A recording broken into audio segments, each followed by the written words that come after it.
Hi.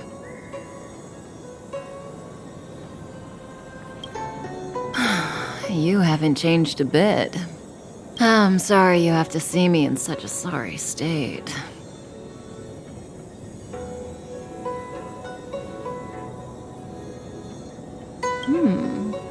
Concerned about me? I'm fine. The Xianzhou is always courteous with its captives. I didn't talk to you on the train because I knew you and I would get to talk alone here. Worth waiting for, don't you think? You seem to have a lot to ask me.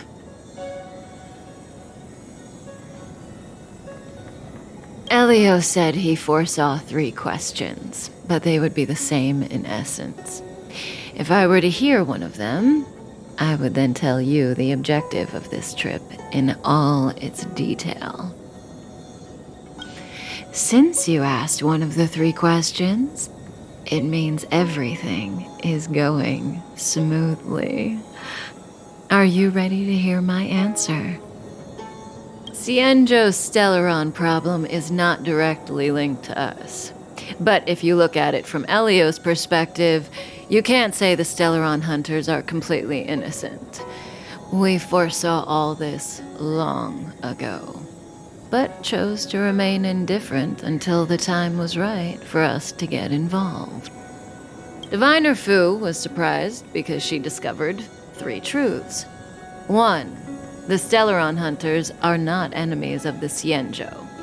You know this now, though you refuse to believe it. 2. Someone else brought the Stellaron into the Xianzhou and activated it. A result of both internal unrest and external aggression. Traitors on the Luofu and enemies from outside want to overthrow the Xianzhou. The Master Diviner is in a hurry to find the General, presumably to inform him of this fact. However, that's all the Master Diviner knows, because Elio withheld key pieces of information from me. He foresaw the Divination Commission using the Matrix of Prescience against me. To guard against setbacks, he ensured that I knew only what he wanted the Xianzhou Alliance to know in this moment. As for number 3, even in their wildest dreams, the Xianzhou Alliance could never have guessed it. If the Stellaron hunters aren't the cause of all this, then why are Blady and I even here? We're here for you.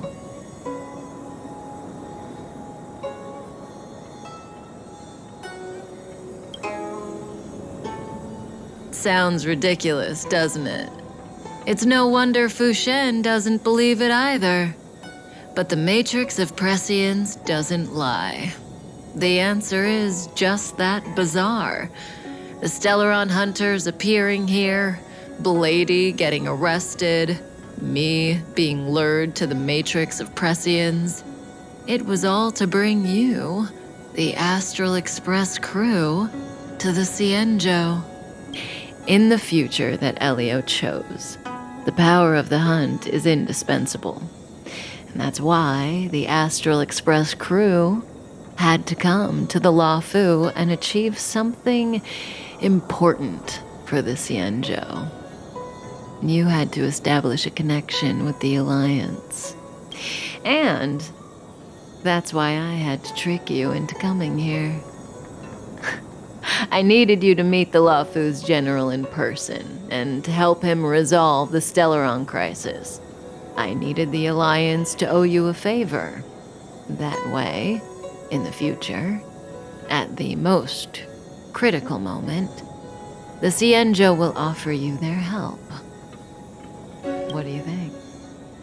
Surprised? The notorious Stellaron hunters did all that just to make you a hero of the Xianzhou? Quite the plot twist, don't you think?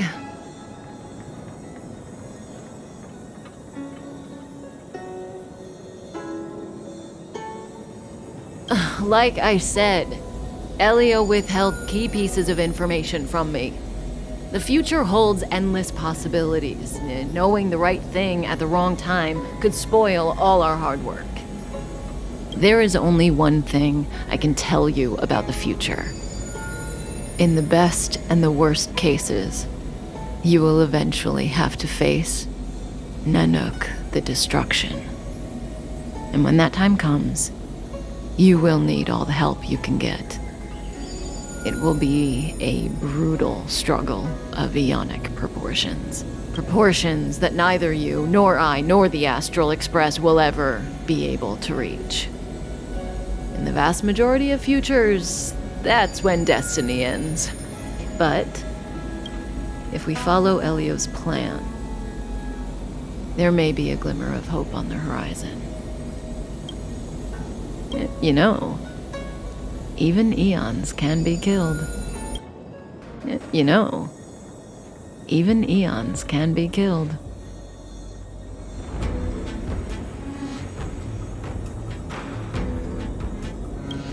That's right. It would be impossible for a human. But then I didn't bring humans into the picture, did I? Lon the Permanence, Drilla the Beauty, Anna the Order, Tazeronth the Propagation, Akivili the Trailblaze. These names were once known all over the universe. Now they've all but disappeared, leaving behind only masterless paths. And currently, there are 3 ways an eon can perish known to humanity. 1. Paths with overlapping concepts will eventually collide, and the broader path will engulf the narrower one. That's how Enna the Order was assimilated by Xipe the Harmony. 2. In a war between eons, the stronger side will annihilate the weaker one. That's how Tazeronth the Propagation fell. Under the guidance of the Hunt, the Xianzhou Alliance travels the universe exterminating abominations cultivated by the Abundance. So, the Xianzhou too are engaged in this process.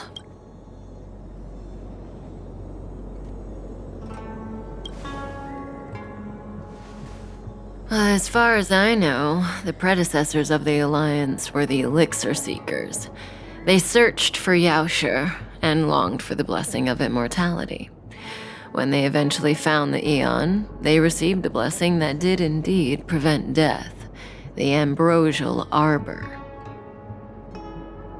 But immortality turned out to be a curse for the Xianzhou. That's when the Hunt appeared, firing an arrow and felling the Ambrosial Arbor.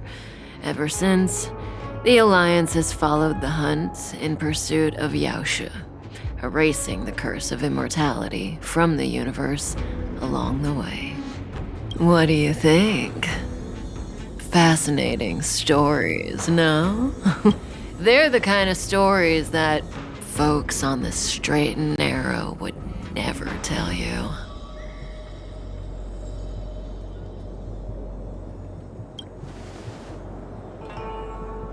Hold on.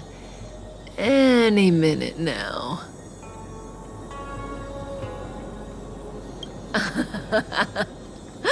It's begun.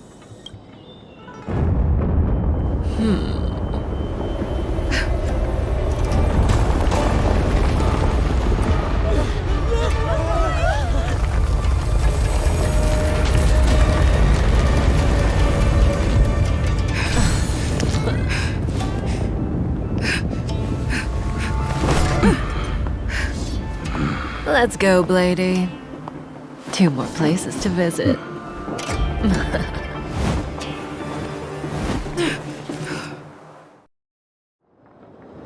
Did Kafka escape? How are we gonna explain this to the Master Diviner? If what she said is true, we won't have to explain anything. Hey, did she brainwash you?